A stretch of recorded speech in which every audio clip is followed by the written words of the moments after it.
अमेरिकेचे राष्ट्राध्यक्ष Donald Trump हांच्या दबावाखातीर केंद्र सरकार भारतीय ग्राहकांचेर जबरदस्तीनं E20 20% इथेनॉल मिसळलेलं पेट्रोल लाभता असा गंभीर आरोप आपचे राष्ट्रीय संयोजक अरविंद केजरीवाल हांनी केला.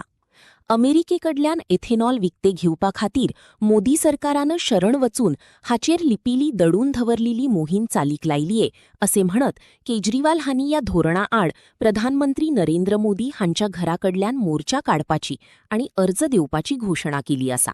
वो अड़े हुए हैं. उनकी सरकार ने खुद पार्लियामेंट में माना है कि हाँ माइलेज तो कम होती है पर थोड़ी होती है.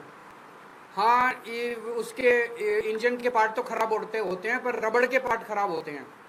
तो भाई जब इंजन के पार्ट भी खराब होते हैं, माइलेज भी खराब होती है, तो फिर क्यों ज़बरदस्ती कर रखी है?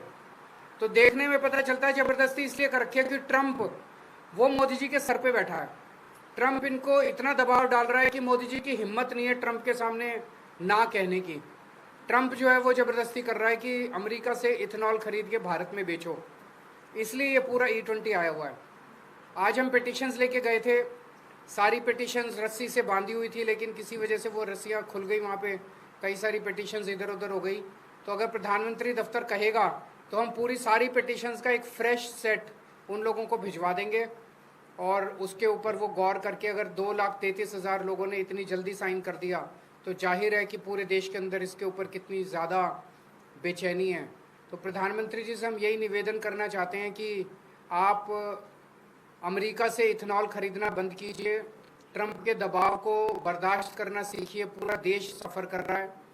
अभी अभी पंजाब विधानसभा में प्रस्ताव पारित किया गया है कि E20 जो है वो विड्रॉ किया जाए. E20 जनता के खिलाफ है और प्रधानमंत्री जी को ट्रम्प का दबाव नहीं मानना चाहिए. गोवा के अंदर हमारे 2 MLA हैं, गुजरात के अंदर हमारे 5 MLA हैं, गुजरात में और जम्मू कश्मीर में 1 MLA है. तो जम्मू कश्मीर, गुजरात और गोवा में भी हमारे MLA जो हैं वो प्रस्ताव पेश करेंगे. पास होगा कि नहीं होगा हमें मालूम है क्योंकि वहाँ BJP की गवर्नमेंट्स हैं इन दोनों राज्यों में, तो कम से कम गुजरात में और गोवा में, तो वो पास तो नहीं होने देंगे. लेकिन हम पेश करेंगे उन दोनों जगह भी प्रस्ताव की E20 को विड्रॉ किया जाए.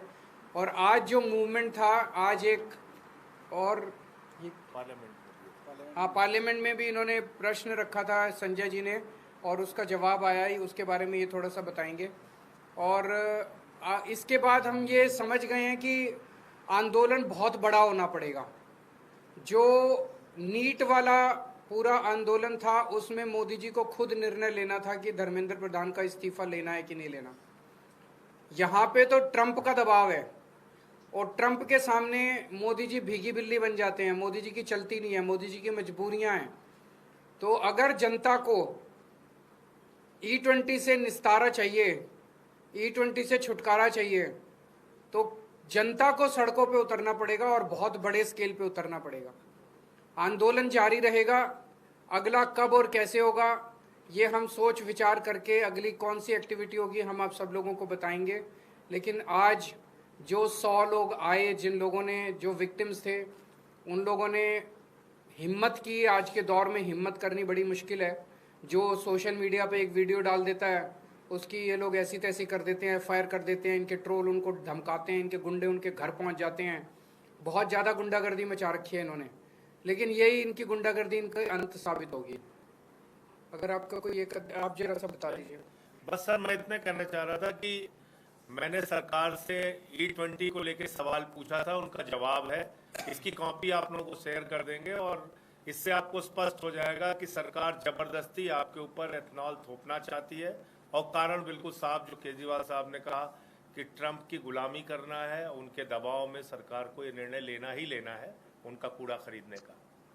और ये जो 2 आर्ग्यूमेंट देते हैं, पहले कहते थे माइलेज कम नहीं होती, अब मान लिया माइलेज होती है जी कम, 6 से 9% होती है. पहले कहते थे इंजन खराब नहीं होता, अब कहते हैं नहीं रबड़ के कंपोनेंट तो खराब होते हैं. अब कहते हैं फॉरेन एक्सचेंज बचता है.